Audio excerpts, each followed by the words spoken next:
콘텐츠를 통해 만나는 미래 사회 퓨처 스포. TBS와 하이가 함께하는 언박싱 AI 청취자 여러분과 함께하고 있습니다. 이번 시간은 책, 영화, 연극 등 각종 콘텐츠를 통해 미래를 엿보는 퓨처 스포 시간입니다. 오늘은 하이의 장지웅 사무국장님께서 준비해 주셨습니다. 안녕하세요. 네, 안녕하세요. 네, 국장님 오늘 만나볼 콘텐츠는 뭘까요?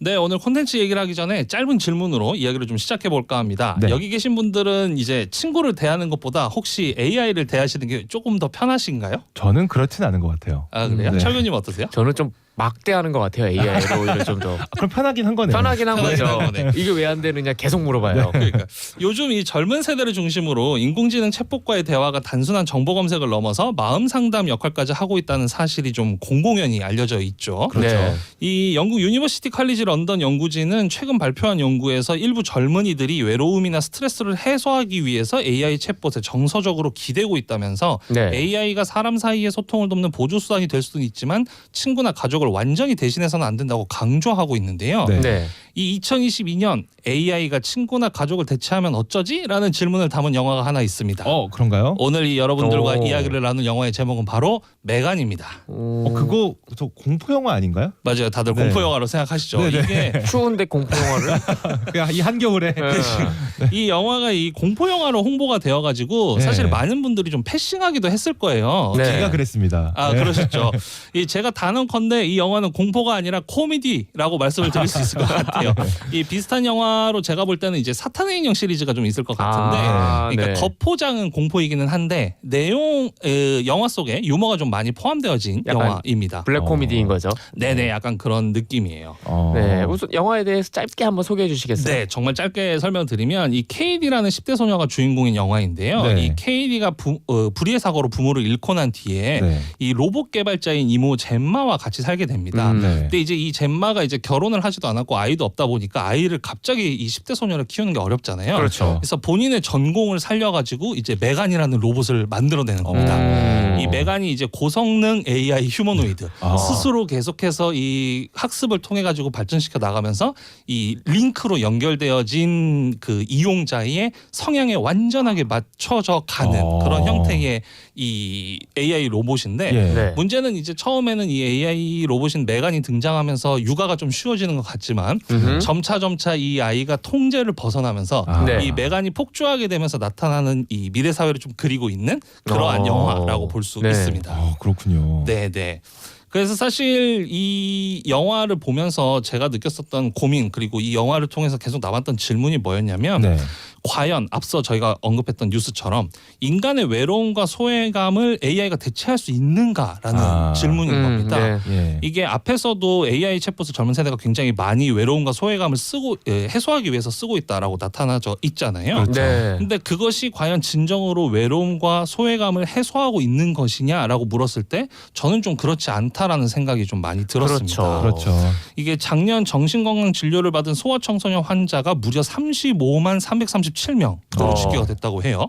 네. 이게 2020년에 집계됐던 수치보다 4년 만에 76%나 증가한 와. 수치라고 하는데 디테일하게 그 연령별로 좀 따져보면 네. 13세부터 18세까지 지금 이 메간 속에 나오는 그 KD와 같은 비슷한 나이 또래죠. 네. 우울증만 6만 896명, 와. 불안장애가 2만 6천 명, 스트레스 반응이나 적응장애가 17,000명, 네. 양극성 정동장애가 6,800명. 그러니까 우리 사회의 청소년 정신건강 문제가 굉장히 심각해지고 있다. 근데 이 빈 공간을 AI 챗봇이 채우고 있을지도 모른다. 혹은 아까 우리 그 앞서 얘기했던 것처럼 그 AI 슬럼 영상 네. 이런 것들로 지금 이러한 어떤 사실 정신질환이라는 표현까지 쓰기는 그렇지만 어쨌건 정신적인 외로움, 소외감 이런 것들을 이제 그런 식으로 지금 소비하고 있다는 그러게요. 지점에서 네. 문제가 좀 나타나고 있는 거죠. 마침 이 시기가 코로나 시기였던 걸 보니까 맞아요. 실제 어떤 사회적인 활동들이 줄어든 상황에서 이런 문제들이 생기고 있는 게 아닌가 하는 생각이 드네요. 그러니까 맞습니다. 어떻게 보면 가장 사회적인 거를 형성해야 될 시기에 지금 코로나 때문에 놓쳐버린 거잖아요. 맞아요.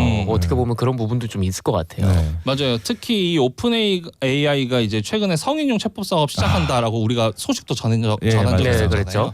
이 AI 업계가 파편화된 사회의 빈 공간을 브레이크 없이 계속해서 파고들고 아. 있다라는 지점을 저는 좀 지적하고 싶습니다. 네. 물론 이 AI가 아니더라도 개인 간의 끊어진 연결고리에 뭐 게임이라던가 SNS라던가 이런 다른 중독적인 요소들은 계속해서 들어갈 수는 있겠지만 그렇죠.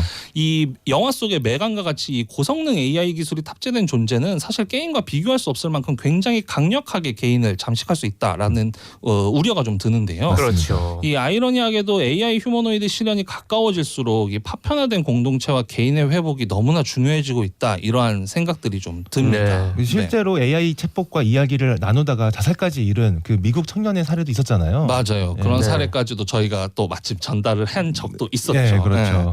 그래서 사실 뭐 빠르게 정리를 하자면 누군가는 새로운 기술에도 스스로 가치를 좀 지킬 수도 있을 거고 그렇죠. 누구는 또 그렇지 못할 수도 있어요.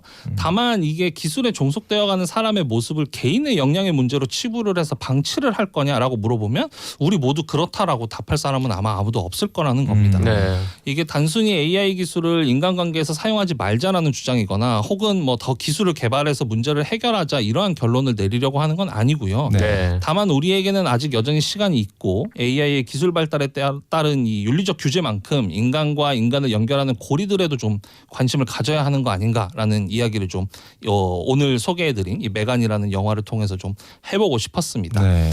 아마 청취자 여러분도 한 번쯤 고민해 보시는 건 어떨까 싶어요. 이 나의 외로움과 소외감을 어떠한 매개체에 기대어서 해소하지 않기 위해서 필요한 역량은 과연 무엇인가? 그리고 그러한 역량을 많은 사람들이 가질 수 있도록 우리 사회에 어떠한 교육 시스템이 필요한가? 네. 또 마지막으로는 우리 공동체에서 내 옆에 있는 사람들과 연대하면서 살기 위해서 지금 당장 나는 무슨 행동을 할 수 있을까? 이런 고민들을 좀 나누고 싶었습니다. 네. 이거는 교육도 교육이지만 우리 사회에서의 어떤 연대감, 이 공동체 감각들이 다시 한번 살아나야 된다는 생각이 좀 듭니다. 네, 공감합니다. 그 오늘 퓨처스포에서 다룬 영화는 메간이었고요. 뭐 네. 짧기는 하지만 참고로 작년에 메간 2.0도 개봉했어요. 이게 제가 이제 메간 이거 준비하면서 메간 2.0도 같이 봤는데 네. 이 메간 1에서 나눈 얘기들은 인간 관계에 대한 좀 질문을 던졌다면 네. 메간 2.0에서는 좀 더 넓어집니다. 과학 기술은 인간이 통제해야 하는가? 통제할 수 있을 때 비로소 그 가치가 높아졌다라는 명제가 사실이라면 좀 더 철학적으로 왔네요. 네, 그 과학 기술을 인간이 통제한다고 했을 때 도대체 그 인간은 어떤 인간이어야 하는가라는 질문들을 좀 던져요. 이게 네. 그 예고편도 그렇고 영화의 홍보 포인트가 계속 공포 또는 이제 코미디 이런 쪽으로만 좀 초점이 맞춰져 있는데 네. 한번 보시면서 영화는 가볍게 보시되 고민은 깊게 해보시는 그런 영화가 되었으면 좋겠습니다. 네. 네. 오늘 영화 메간을 통해서 고성능 AI가 가족 또는 친구를 대체하게 되는 미래를 잠시 상상해 보았습니다. 저도 이 공포 영화로 생각을 해서 보지 않았는데 한번 봐야겠습니다. 저희가 기술을 소재로 청취자 여러분과 소통을 하고 있기는 하지만 AI가 발전할수록 인간과 인간 사이의 관계에 대한 고민과 문제 해결도 중요하다는 얘기는 앞으로도 큰 의미가 있을 것 같습니다. 네, 오늘 퓨처스포 영화 메간을 통해 이야기 나눠봤습니다. 다음 시간에도 다양한 콘텐츠를 통해서 미래 사회를 엿보는 시간을 준비해 보겠습니다. 함께해 주셔서 감사합니다. 네, 감사합니다.